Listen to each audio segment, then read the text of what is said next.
Hi, I'm Bridget Mendes, and this is It Was Not That Before I Stood Up by Emily Dickinson. Who was Emily Dickinson? She was born on December 10, 1830, in Amherst, Massachusetts. She was called a reclusive poet, and she was unrecognized during her time. She only published 10 poems anonymously during her lifetime, and upon her death, her sister found nearly 1,800 poems, also called fascicles, so she secretly wrote hundreds of poems and letters, and again, they were found after her death and published years later. Her family was conformed by her father, Edward Dickinson. He was actively involved in politics. There is not much information about her mom, but we know she was a passive wife. Then there is her brother, William Austin. He lived next door with his wife, Susan, and he is often referred as Emily's intellectual companion. We know that they were really close when they were younger, and once he moved out, they started to fall apart. Then we had Lavinia, her younger sister. She's whom would she spend the rest of their life living in their family home. Dickinson's poetry was heavily influenced by the metaphysical poets of the 17th century, and her approach to Christianity also influenced her poetry a lot. She was a very religious person. Some of her early influences, or some people that she admired, were Robert and Elizabeth Barrett Browning and John Keats. Her family home was called the Homestead. The homestead was built around 1813 by her grandfather Samuel Dickinson, and in this home is where Emily wrote most of her poetry. She was the most productive in between the late 1850s and mid 1860s. Um, around the mid 1860s, she rarely left the confinements of the homestead, and this is why she's called a reclusive poet. And during this time, she was the most productive. The Dickinson daughters, her and her sister, they never married, and they remained at the homestead until their respective deaths. And Dickinson died on May 15, 1886, at the age of 55. This is her poem, It Was Not That For I.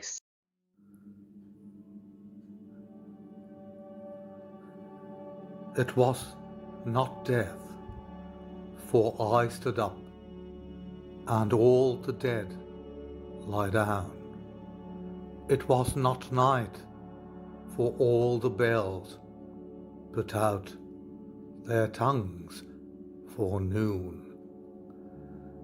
It was not frost, for on my flesh I felt sirocco's crawl, nor fire, for just my marble feet could keep a chancel cool.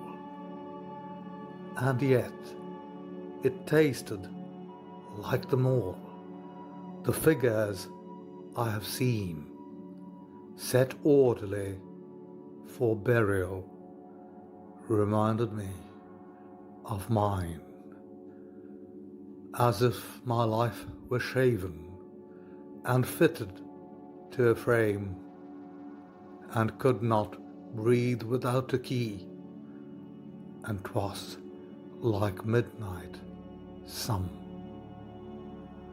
when everything that ticked has stopped, and space tears all round, or grisly frosts, first autumn morns repeal the beating round, but most like chaos, stopless, cool, without a trance or spark, or even a report of land to justify despair.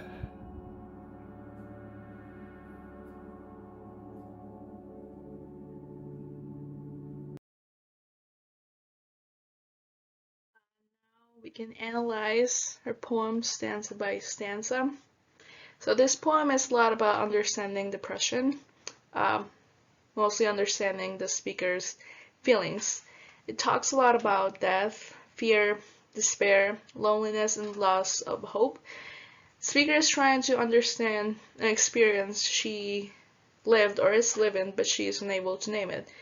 And because she's unable to name it, she describes what it was not.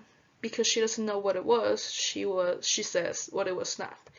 So she knows it was not death because all the dead lay down and she was standing up. She knows it was not night because she heard the church bells ringing as they do at noon.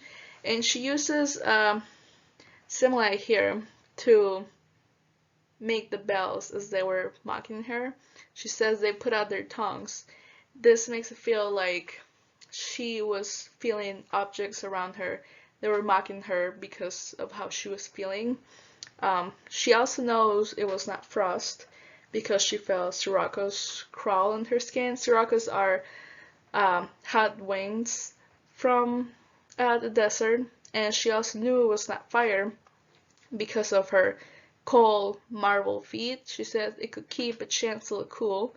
Chancel is an area in the church, and in this case, since she speaks so much about death, we can assume when she's talking about a chancel at part church, it's making a reference to death. The marble feet could be like tombstones that are made of marble, and the chancel could mean as in a funeral. If we notice that Emily Dickinson uses dashes a lot instead of dots, it could mean that the narrator, the speaker, is having problems finding a resolution, so instead of ending the line with a dot, she uses a dash. Next, we know that it was not night, it was not death, it was not cold, and it was not fire which she was feeling, but yet it felt like all of this at the same time. I think it's very interesting to see how the narrator is able to describe this feeling to the reader even when she's not able to understand it or name it herself. She's put in a lot of situations to give an idea to the reader of what she is feeling, even if she's not able to understand it herself. Then she brings another image of death when she says the figures, also the bodies she has seen ready for burial, reminded her of her own. Again, she feels like she is already death. She already knows her body ready for burial looks like, and she feels and she thinks of her own when she thinks about this. She also uses similes throughout the poem to express her feelings. In this case, she's comparing her life to a plank of wood, that it's being shaven, cut down to fit into a frame. There's a quick reference to this that it could mean being cut down, shaven down to fit into her coffin. Again, more references to death.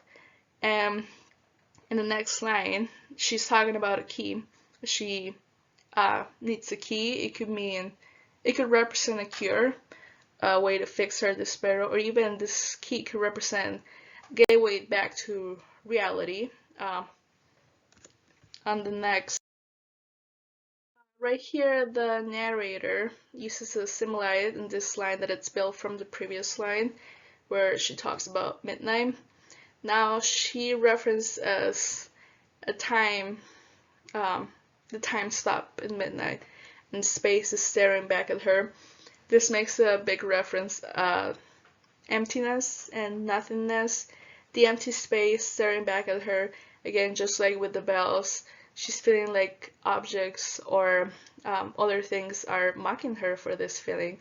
She feels this surreal impression of things, and then she compares the ground to a living person as if the ground is beating, and this feeling of despair is like it's silencing her own heartbeat. And interesting enough, here we find the first full rhyme, as Emily Dickinson's poetry is very known for slant rhymes, and throughout this poem she uses a lot of slant rhymes, and this is the only time that she uses a full rhyme when it comes to around and ground. Next we see um, how the Dickinson uses a lot of dashes throughout the whole poem, and dashes in this case, they're not only a means for the reader to stop or pause, but it also demonstrates how difficult it was for the narrator to express these feelings that she had to pause and think. And right here is where we see that the narrator felt lost in chaos that was not stopping. She says she did not have a chance to escape. She could not find land when she says, or even a report of land.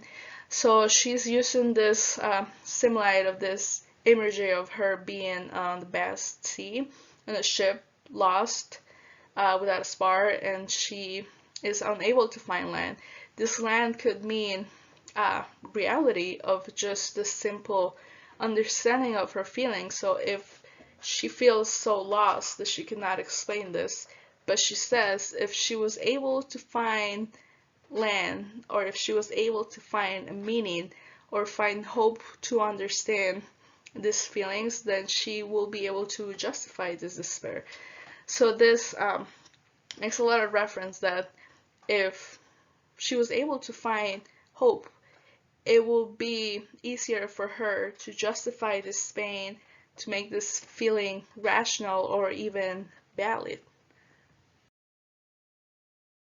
Even though this poem was written in the summer of 1862, it still has a connection to today's society.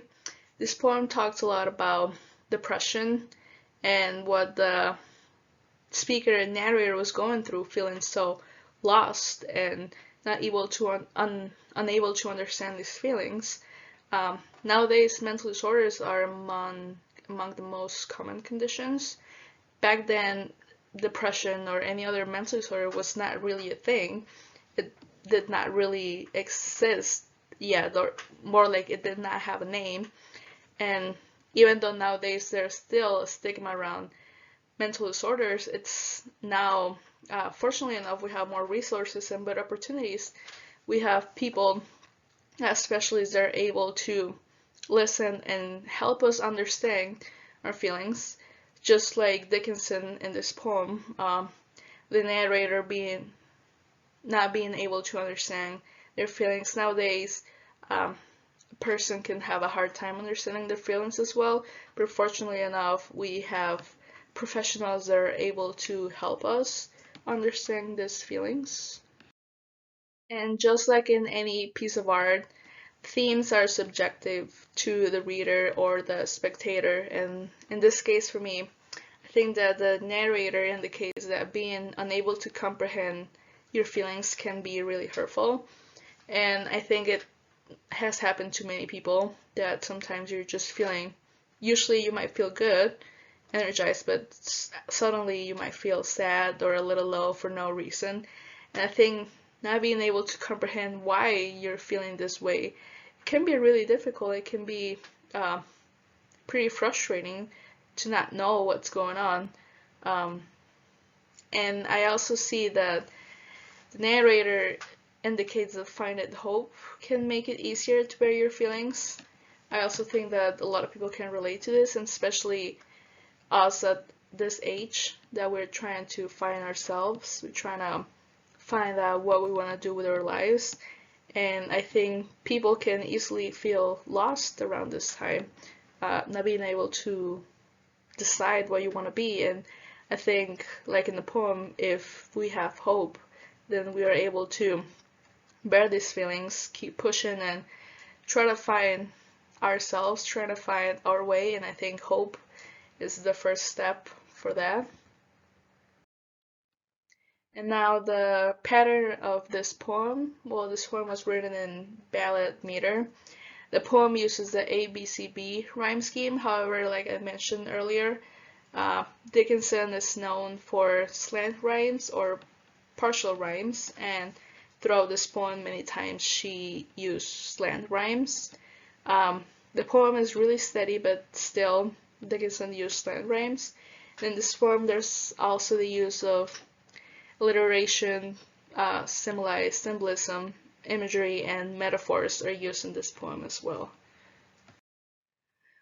The reason that I chose this poem, well, I admire Emily Dickinson a lot. I find really impressive how, regardless of all the obstacles she might have gone through, she was able to write hundreds of poems and letters that are still relatable to people in today's society. And even though she was not recognized during her time, now she is recognized as one of the best poets there has ever been.